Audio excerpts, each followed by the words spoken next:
We're having a hearing about the federal agency's reliance on outdated and unsupported information technology, a ticking time bomb. The federal government is spending more than $80 billion annually on IT, and it largely doesn't work. With the majority of the spending focused on maintaining and operating legacy systems, this is obviously a major concern for the United States Congress and the operation of the federal government. Such spending on legacy IT results in higher costs, security vulnerabilities, where old software and operating systems are no longer supported by vendors. The federal government is years, and in some cases decades, behind the private sector. We cannot have federal agencies buying spare parts on eBay for IT systems, such as the case at the Department of Labor. The federal government also cannot rely on 930 million lines of code using more than 70 legacy programming languages. This is the best estimate that we have on the numbers based on the surveys that we did with the various agencies. That includes over 155 million lines of COBOL and 135 million lines of Fortran coding language that was first used in the 1960s. In fact, 50 years ago, Dartmouth described Fortran as quote-unquote old-fashioned. So 50 years ago they thought it was old-fashioned, and it's still in use today. This does not even include Department of Defense or Labor, because they could not tell us how many lines of code. So you can imagine at DoD how many millions upon millions of lines of code there are also out there in those agencies. Some agencies still use Windows 3.1, which came onto the market in the early 1990s, or Windows XP, which came onto the market in the early 2000s. I read a document recently from the Department of Justice, and it was a WordPerfect document. I love WordPerfect. They're from Utah, and they still sell that product and update it. They had an update in the last 60 days, but my guess is if they tried to send you a WordPerfect document, you might have a difficult time opening it. The federal CIO, Tony Scott, was one of our witnesses today. He has stated the need to update IT legacy systems is a crisis bigger than Y2K.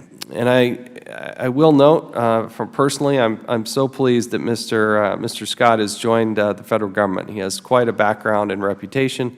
He's the kind of talent that I think our federal government needs, and to have somebody of his caliber helping to tackle these issues, answering the call to service for our nation is really an important step forward, and I applaud the Obama administration for encouraging him and getting him to participate here. I think he is part of the solution and not part of the problem.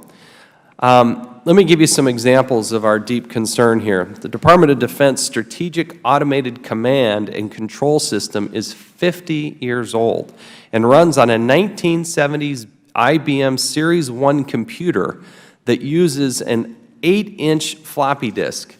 This is an IBM, this is an 8-inch floppy disk. It takes 3.2 million of these to equal one flash drive. So you can go get a flash drive down, at Best Buy, or you can get 3.2 million of these to get the same amount of data stored. And this is still what the Department of Defense is using. I want to show a couple pictures here. These are from the brochure. We didn't actually, but this is what the Department of Defense in many ways is still using. So that's nice 1970s, first class brochures there. The styles that's styling. But that's literally what the kind of technology that we're using it up against. DoD is only now, by the end of fiscal year 2017, finally scheduled to update parts of this system. It's good, but it's over decades overdue. The system reminds me, remember the movie War Games, the Whopper? The War Operations Plan Response from the 1983 movie? It's still like that, unfortunately. The IRS Individual Master File, sometimes called the IMF, which is the authoritative data source for individual taxpayer information, is also more than 50 years old. It is written in low-level computer code that is difficult to write and maintain.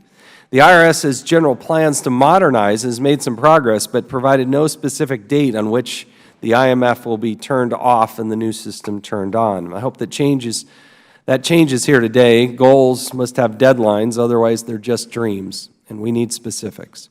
The really scary part about all this is that DOD and the IRS are not alone among the federal agencies in relying on legacy IT systems and unsupported software and operating systems. So how do we fix this situation?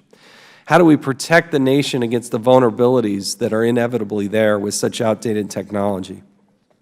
We're going to hear a lot today about a proposal to establish a $3 billion IT modernization fund to help agencies move off of these legacy systems. But there are three issues that I'd like to mention proactively about this proposal. I think it's a serious proposal, and it's based on a lot of good work done in the private sector.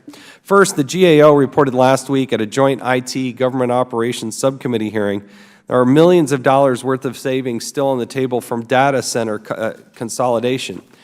To date, agencies have closed more than 3,000 of 10,500 data centers and achieved $2.8 billion in cost savings. Most of these savings are attributed to just 4 agencies: the Department of Commerce, the Department of Defense, Department of Homeland Security, and Treasury. So there's much available in terms of savings that's still on the table. I think I'm much more inclined to allow CIOs who are achieving savings and have the foresight and plan to move forward to use those savings to upgrade legacy systems rather than simply writing a blank check for all CIOs, regardless of how well they are currently managing their resources. Second, the committee wants to see progress on its FITARA implementation scorecard before giving CIOs additional resources. Under FITARA, CIOs now have a proper seat at the table. To the men and women in the CIO positions, they must be qualified, motivated, and empowered to make decisions within their agencies, and they must be held accountable. The pattern of Fs moving to Ds and Ds moving to Cs and so forth will go a long way towards convincing the committee that CIOs will appropriately utilize additional resources allocated to modernizing legacy systems. And third, I note that Mr. Milholland appears today under a subpoena. IRS Commissioner John Koskinen declined to allow Mr. Mulholland to testify voluntarily and stated to the committee, and I quote, this comes from a letter, "Spending time preparing for a hearing would take Mr. Milholland away from his important role in leading IT development and operation, and we would be disruptive to the IRS," end quote. That is wholly and totally unacceptable. This is part of the solution, not part of the problem, and the accountability before Congress is part of this issue. Preparing for, testifying at a hearing on IT issues in front of this committee does not take away from the important role. It's a key part of your important role. The committee hopes the IRS's attitude and position is not widespread against federal government, and it's a change in attitude from the IRS commissioner. IRS commissioner insisted that he personally be here to testify, but we want to have the people who are actually responsible in the day-to-day and spend 100% of their day working on this issue. It's very frustrating. Taxpayers deserve a government that leverages technology to serve them rather than one that deploys unsecure, decades-old technology that places their sensitive and personal information at risk. We have a long way to go to get from COBOL to the cloud, but I'm committed to helping us get there. I know other members of the committee are working on this as well, and I want to duly note Ranking Member Cummings, Chairman Hurd, Ranking Member Kelly, Chairman Meadows, and Ranking Member Conley among those who are spending a significant amount of time trying to help tackle and solve the problem, and I appreciate their insight and their participation. This is not a partisan issue. We all need to come together on this on both sides of the aisle. It is the right thing to do, and it's a vital part of the infrastructure that we need in order to have a fully functional government. So we'll have a good hearing today. Appreciate the witnesses being here. We'll now